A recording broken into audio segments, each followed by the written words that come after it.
Aberdeen has been infested with a pesky problem. The debate team enters a new school year following strong results over the summer. Suicide awareness, how a group is telling people life is worth living. And middle school sports see changes. Hi, I'm Jabez Darrow, and I'm your anchor this year for Eagle Zone. We're trying something new this season. I'll invite a new guest co-anchor each week, so if you get a call from me, make sure to answer. It might be your invitation to join the show. For this week, I thought I'd invite a face from the past and ask your boy, Jason Lopez Martinez. Jason, thanks for being here. Thanks, Jabez. It's a pleasure being on your show today. We start this week with mosquitoes. They've been bad as the school year starts, but the city is fighting back. Mosquito control has been spraying by ground and hired someone to spray by air. Eagle Zone's Joe Volsky talked with the city. With school year starting, fall sports and activities have more people practicing, playing, and watching outside. They're sharing the space with plenty of pests this year. Standing water after rain in August helped mosquitoes multiply quickly. We got decent rain, 10 to 14 days later, you always see a hatch of mosquitoes. So that's what's brought on this kind of a later burst of mosquitoes. Park Superintendent Tyler Bierman heads mosquito control, which has been busy fighting back, spraying citywide a handful of times since the start of the school year, one of those by air. The city has traps to gauge how many of and what kind of mosquitoes are in the community. That surveillance program has identified West Nile virus in Aberdeen, as well as a high number of Culex mosquitoes, a kind that can carry the virus. Put DEET on, wear your insect repellent, wear long sleeves whenever you can, and then avoid those times when they're really active, which would be right at dusk and dawn, early in the morning, late at night. Mosquito control is down workers as some summer help has gone back to school, but it is still spraying. We usually lose our help about Fair Week when our kids start going back to school. We've got a couple people who are in the area. They help us out. We pull some of our full-time staff to do our night sprays, and yep, we've been able to spray. Reporting for Eagle Zone, I'm Joe Volsky. Thanks, Joe. You can find updates and learn when the city will spray by following the mosquito control's accounts and by following its website. Just Google Aberdeen Mosquito Control and you'll find it. The school year has started, but Aberdeen is still looking for teachers. The high school is down a science teacher and a Spanish teacher. ATEC is still trying to find a welding teacher as the position reopened right as the school year started. You can find more information about those positions and others by visiting the employment tab of the school district website. Some current teachers are covering extra classes to make up for the shortage. The museum in Aberdeen is reassuring the public that its exhibits are safe.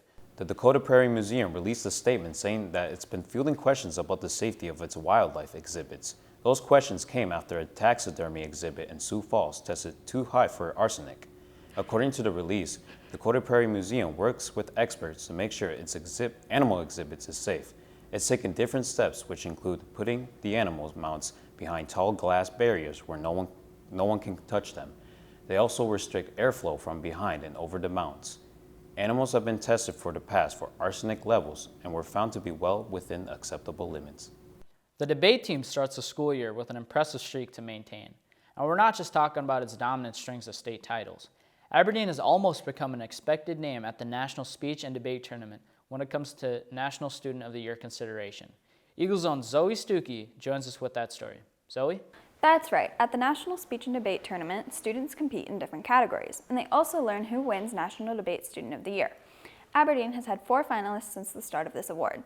So the National Speech and Debate Association about 10 years ago sponsored a new award called the National Student of the Year, and what it does is it recognizes students who are good at speech and debate, but use those skills within their home community to do good and to develop service projects with it. Abia George placed 2nd overall. The award goes to a debate student who finds a way to help their community. It was really cool because it showed that what I did back in high school really did matter. I think the award really gives credence to the idea that in speech and debate we talk about empowering students to share their story to make change. And when you can take those skills in speech and debate and actually apply them to real life issues and be recognized for that, I think that's really powerful and important. Other finalists from Aberdeen are Jordan Phillips, Mariah William, and Millie Meyer. They've all given back to the community that supports them.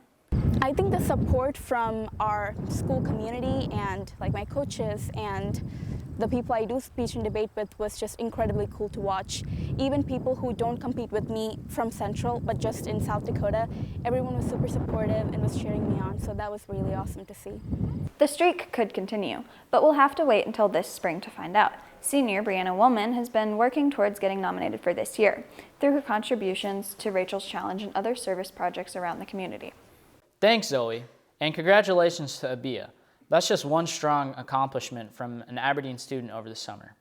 On the sports side, Aberdeen graduate Aiden Hyman took first place at the state meet in the 300 hurdles. That was his second year in a row winning that event, and the girls' golf team came really close to a state title, finishing in second place just behind Mitchell. Mental health continues to earn a lot of attention across the country, and a group here in Aberdeen wants people to know that it's okay to need some help. Eagles' own Courtney Thorstensen joins us with that story. Courtney? The American Foundation for Suicide Prevention, or AFSP, is having a walk for all people to join. Their message matches ones on posters like this: life is worth living. It's a topic people don't like to talk about. It's kind of a touchy subject, but we like to bring light to it. The thing I think of a lot too is kind of finding your why. So actually I'm open today about it to tell people that I actually lost my father to suicide when I was a young kid. And right away it's something you don't really understand, or maybe it just doesn't make sense. But now that I've gotten older and understood the importance of promoting people getting help, finding resources, building up a foundation of people around them that are there for them. Chance Torrance has his drive, and so does Jessica Schneider. I am on the walk committee because I actually went to a walk in 2019. We had lost my brother to suicide, a mental health crisis, and I just needed to do something. I need to talk about it. I need to be around people that understand it. So I honor my brother through the volunteer work that I do, among quite a few other friends and colleagues that we've also lost to mental health crisis. From setup to teardown, or simply participating in the walk, there are many ways to bring support to mental health. AFSP also has training and other resources available throughout the year. But I think just in general, being impactful in our community is just having conversations, whether it's through AFSP, your friends, whatever that group is. But getting involved locally means first kind of owning your mental health, owning the awareness level that you want to take and any positioning that you have. And then if they're looking for actual volunteer experiences, AFSP has a lot of great ways to get involved too. Schneider and Torrance stress that no one is alone on mental health journeys and to reach out for support if needed. Besides the fellowship component of the walk, there is also a big fundraising component, and people can choose to do that or not. If they do, that's the funds that helps us bring all these resources back to the community for free, and to make sure that people get trained using safe, scientific, and proven research and programs that AFSP offers.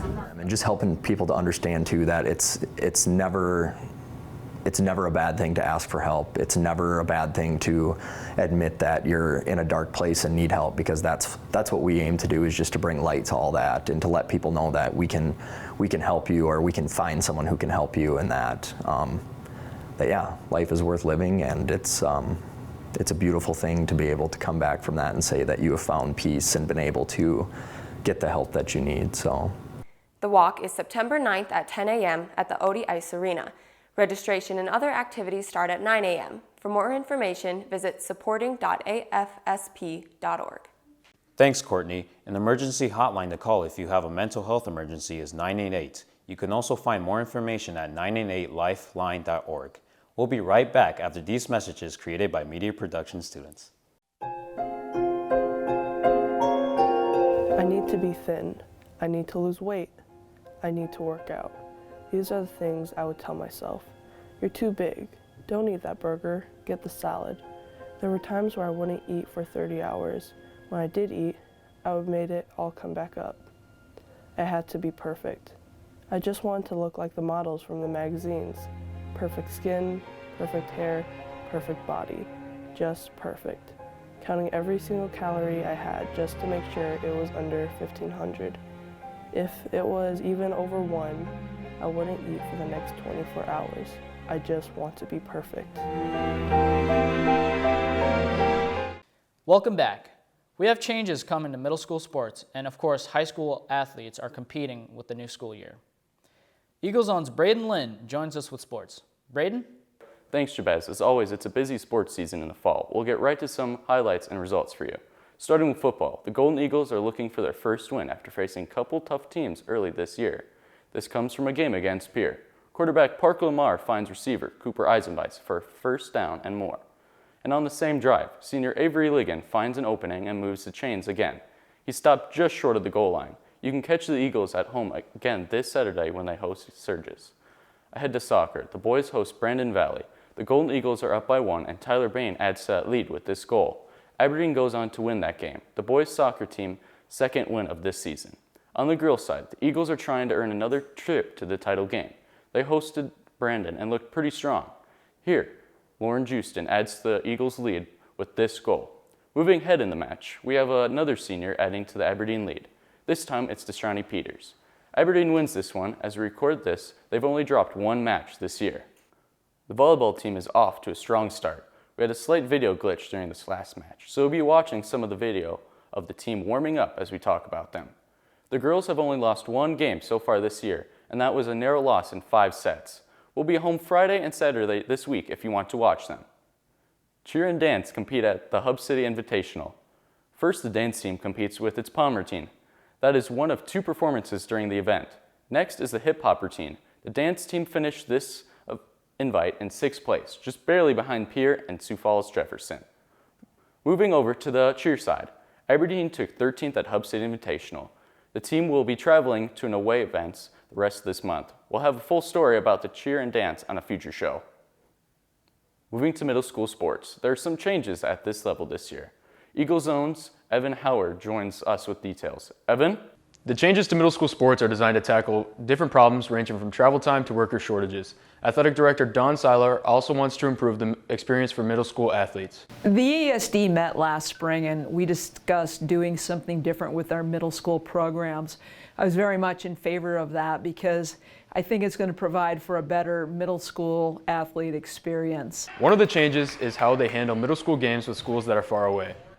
We do have some road trips just to individual schools, but some of the schools that are a little further in distance, we're going to have jamborees so that we get a chance to see all of the ESD schools. So it'll allow us to get several games in one trip, which will eliminate some of the travel. The new schedule will include 4 seasons designed to match the school terms. It's not day for day, but in term 1, the girls will have volleyball and the boys will have football. In term 2, we'll have girls basketball, wrestling will begin. In term 3, we'll have boys basketball, and they'll still be going with wrestling, so there's really no change with wrestling. And then in term 4, we'll have track. Like I said, it's not day for day, but it does allow us to coordinate our schedules a little bit better with all of the ESD schools. These changes also help with worker shortages. First of all, it allows us to share some coaches, and I'm going to use girls and boys basketball. So girls basketball is in term 2. That allows us to have girls basketball coaches, and if we can't find boys basketball coaches, we can share some of those coaches across from girls to boys, and vice versa. So it allows some flexibility with our coaches, and it's not just basketball, it's also in the other sports. It's the same with referees, and this schedule can make it easier to share gymnasium space. Seiler knows that some adjustments will have to be made along with this change. Anytime you go through something for the first time, you're going to find things that you need to tweak a little bit. And I fully expect that this is the case. We'll have to tweak 1 or 2 things. Seiler is hoping for one more benefit. She's hoping the experience will be better for middle schoolers, which could retain more athletes going into high school. Thanks, Evan. We'll look at another fall sport next week. Jabez and Jason? Thanks, Braden. That's all for this episode of Eagle Zone. You can always watch our stories whenever you want by scrolling down to the Eagle Zone section of the school district website. That's aberdeen.k12.sd.us. We'll leave you this week with a look around Central, the first week of school, with my co-host. It's your boy, Jason Lopez Martinez. All right, it's my show now, man. It's my show now. Jabez Darrow signing out with the Eagle Zone.